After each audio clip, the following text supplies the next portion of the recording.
Okay, this is the first in a series of tutorials coming up with regard to Photoshop 2014 called I Just Want to Use It.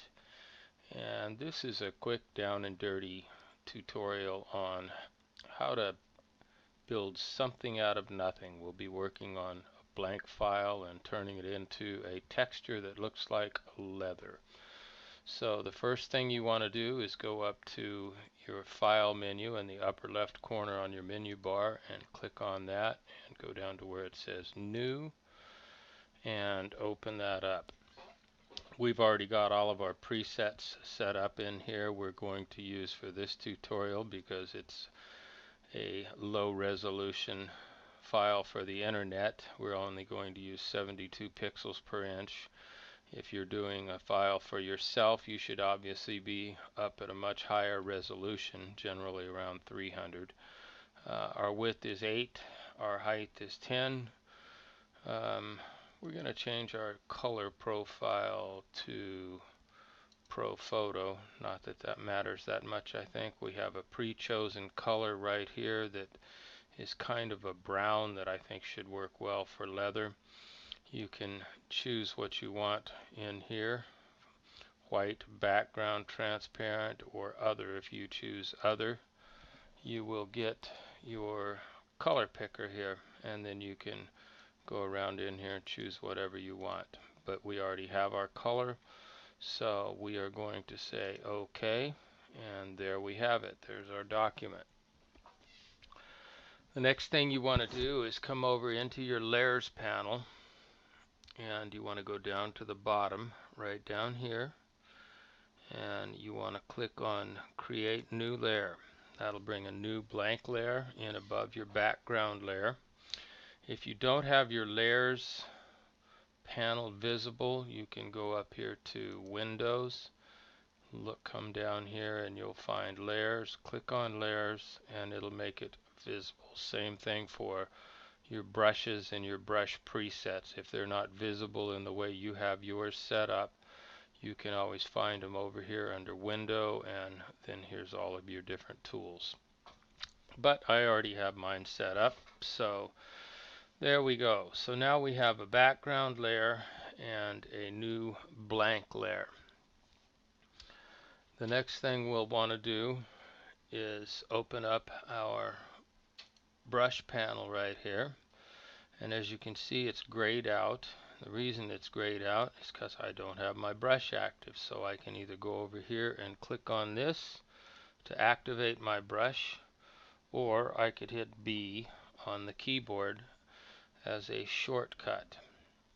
Now I'm going to turn these two off so that we can set this up as we go along. First thing we're going to want to do is come up here to the top where it says brush tip shape. Now what we're going to be using for this tutorial is a lightning brush, and I have one that I've already set up and made in here, so I'm going to choose that. You can see what it is. It's way too big right now, but if you don't have lightning brushes, you can go online, Google lightning brushes, and there are a lot of them out there for free.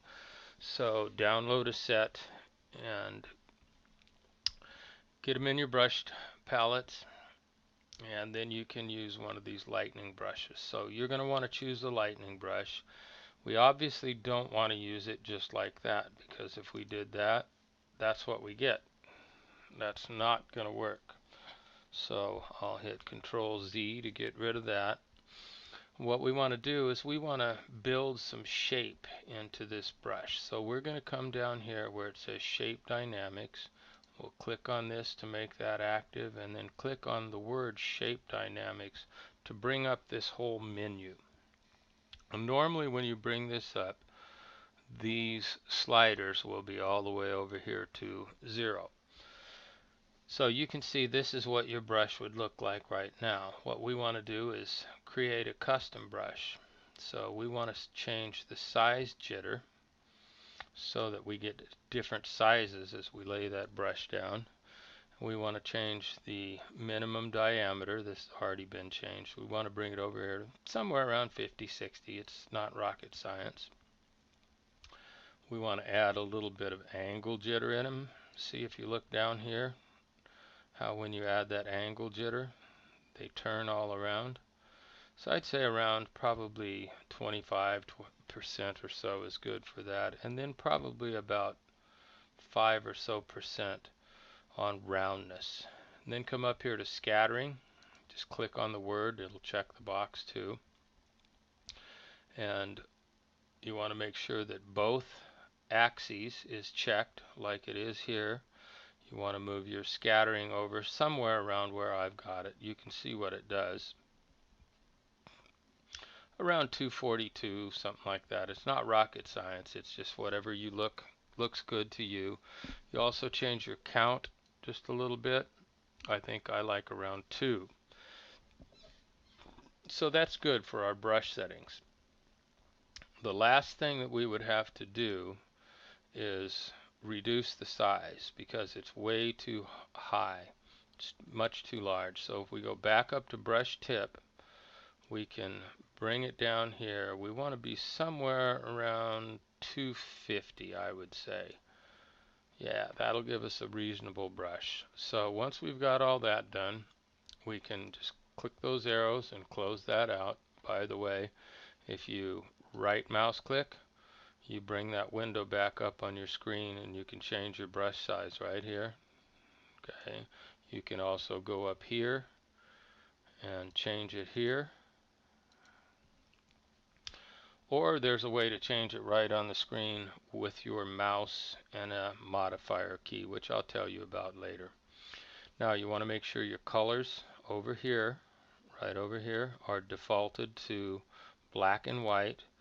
If they're not, if there's some other color, hit D on your keyboard and it will default them back to black and white.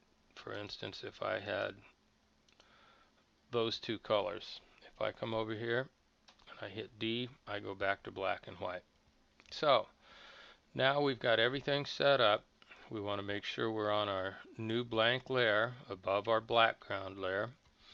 We come in here with our brush and we just start moving it around and drawing. And that's it. Looks great, right? Well, maybe not so great. Okay, we got one more step. So the next thing you do, you can approach this two ways. You can come down here to your special effects, your FX, and you can choose blending options, and it will bring up this menu right here. Or you can come in, this is the easiest way, and just double click in that window. It pops it right up. And by default, it will bring blending options up first. So what you want to do right here, let's move this out of the way a little bit. So you want to come in here and where it says fill opacity, see you have opacity, which if you drop that down takes away all your lines, and you have fill opacity. What we want to do is drop the fill opacity down. Now it appears to have done the same thing, but in actuality it hasn't, because all of that information of those lines is still there because you haven't removed the opacity up here, you've just removed the fill opacity. So here's how we make the magic happen. We come over here to bevel and emboss, which is right below your blending options, and if you just hold your cursor on bevel and emboss, click, and there you have all those brush strokes. Now that really doesn't look too much like leather yet.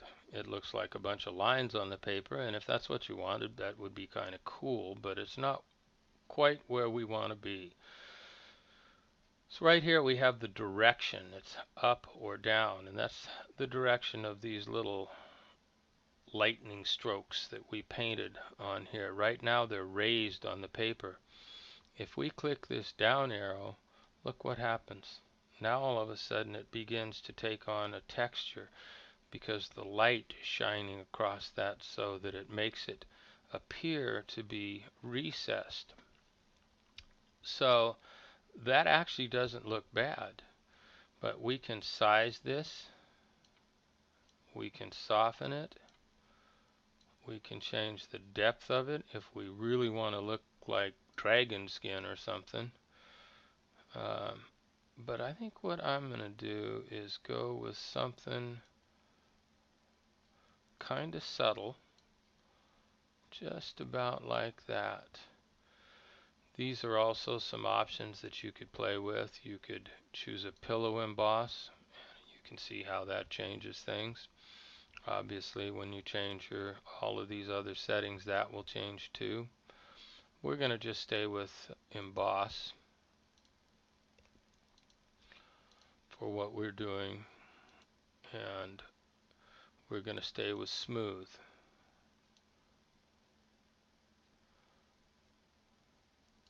So I think that's pretty good. We could come in here and we could give it a drop shadow. We could change that.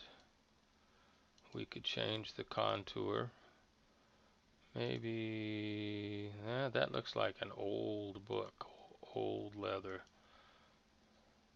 That's not too bad because it's got a little bit of variegation to it. That's too much. I don't mind that. That's not bad. And there you go. Okay, now we've got some real old leather. So you can see how you just come in here and you play with these things. You have blend modes, you have global light, which we'll talk about later. You've got all kinds of different things, but this was just a very quick introduction to how to create a texture just using a simple colored layer, a blank layer, a lightening brush, and then some FX styles. So we'll click OK, and we're out of that one. So that doesn't look too bad for about 10 minutes worth of work. Let me show you one more thing real quick. We'll do the same thing on a flower. So once again, there's our background layer. Now I've already done a little bit of work on this flower and kind of stylized it a little bit in a painting program. But once again, real quick this time, there's your new layer. Our brush should already be set up, but we just want to verify. See, there we are with all of our brush and everything. Our size at 250 pixels. Why doesn't that work on this image? That's the same thing we did on the other image, and it looks so tiny over here. Well, it doesn't work on this image because this image is a 300 pixel image. It's much larger. So here you're going to need to increase your brush size quite a bit. Not that much. Something like that I think would probably work. So step out of this. Once again, make sure your colors are black and white. Come in here, paint, however much you want. Double click, drop your fill opacity, bevel and emboss, down or up if you like, it doesn't matter. Size, depth, drop shadow,